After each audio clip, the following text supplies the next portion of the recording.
एक बार की बात है, एक हरे भरे जंगल में टोनी नाम की एक प्यारी सी चिड़िया रहती थी।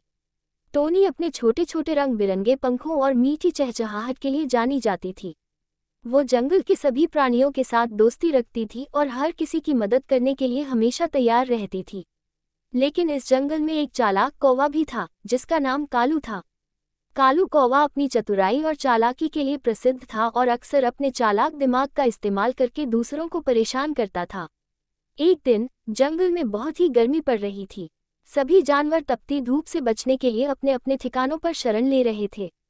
टोनी चिड़िया भी अपने घोंसले में आराम कर रही थी।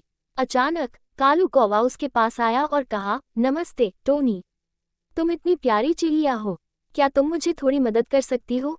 टोनी ने उसकी बात सुनी और कहा, नमस्ते कालू, बताओ तुम्हें किस प्रकार की मदद चाहिए? कालू ने एक चालाक मुस्कान के साथ कहा, दरअसल मुझे बहुत प्यास लग रही है और जंगल में कहीं भी पानी नहीं मिल रहा है। क्या तुम मेरी मदद करोगी? टोनी ने सोचा कि यह एक सामान्य मदद की गुजारिश हो सकती है, इसलिए उसने कहा, जरूर कालू, मैं तुम्हारे लिए पानी ढूंढने में मदद करूंगी। चलो जंगल के नजदीक वाले तालाब की ओर चलते हैं। दोनों ने मिलकर तालाब की ओर बढ़ना शुरू किया। रास्ते में कालू ने टोनी से कहा, तुम्हारी सहायता के लिए मैं बहुत आभारी रहूंगा। इसके बदले में मैं तुम्हें एक महत्वपूर्ण बात बताना चाहता हूँ। क्या तुम चाहोगी कि मैं तुम्हें जंगल के सबसे अच्छे फलों के बारे में बताऊं? टोनी ने खुशी से कहा, ये बहुत अच्छा रहेगा कालू, मैं फलों के बारे में अधिक जानना चाहती हूँ। तालाब पर पहुँचते पहुँचते कालू ने एक चालाकी से भरी हुई योजना बनाई। उसने टोनी को एक बड़े पत्थर पर बैठने के लिए कहा और खुद तालाब में जाकर पानी पीने लगा। जब वो पानी पी चुका तो उसने टोनी से कहा, देखो टोनी, मुझे लगता है कि हमें जंगल के सबसे अच्छे फलों के बारे में जानकारी जल्दी से जल्दी मिलनी चाहिए। मैं तुम्हें जल्दी में बताना चाहता हूँ। टोनी ने सोचा कि कालू की बातें सही हो सकती हैं और वह उसके साथ चलने लगी। लेकिन जैसे ही वे कुछ दूर चले, कालू ने एक झाड़ी के पास रुककर टोनी से कहा, अब मैं तुम्हें फल के बारे में बताता हूँ। देखो, इन झाड़ियों में छुपे हुए शानदार फल होते हैं। टोनी ने झाड़ी में झांककर देखा, लेकिन वहाँ कोई फल नहीं था। कालू की चालाकी पर ध्यान देते हुए टोनी ने सोचा कि कुछ गड़बड़ हो सकती है। अचानक कालू ने झाड़ियों से एक बड़ा कागज निकाला और बोला, सच्चाई ये है कि यहाँ कोई फल नहीं है, ये सब एक झूठ था।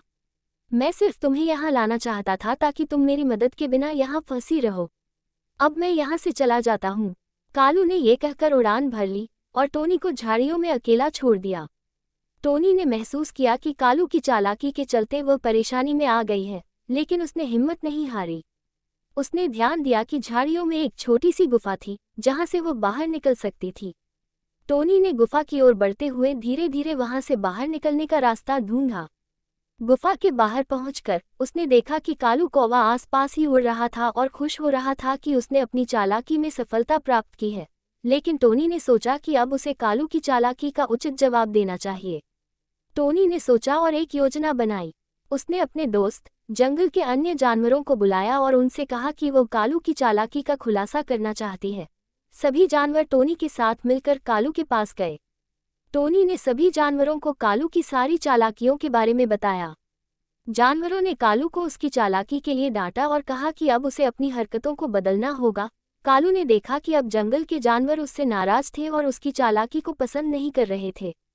उसने समझा कि उसने बहुत गलत किया है और उसने टोनी और अन्य जानवरों से माफ़ी मांगी। टोनी ने उसे माफ़ कर दिया, लेकिन एक शर्त रखी कि कालू अब किसी को भी धोखा नहीं देगा और जंगल में अच्छे काम करेगा। कालू ने टोनी की शर्त मान ली और उसकी सलाह मानते हुए जंगल के सभी जानवरों की मदद करने लगा। धीरे धीरे कालू की छवि बदल गई और वह सभी जानवरों के बीच एक आदर्श कौवा बन गया। टोनी चिड़िया ने भी कालू की इस नई आदत को देखकर खुशी महसूस की और दोनों के बीच एक नई दोस्ती शुरू हुई। उन्होंने साथ में जंगल को और भी सुंदर और सुखद बनाने के लिए काम किया और सबके जीवन में खुशियां लाने का प्रयास किया।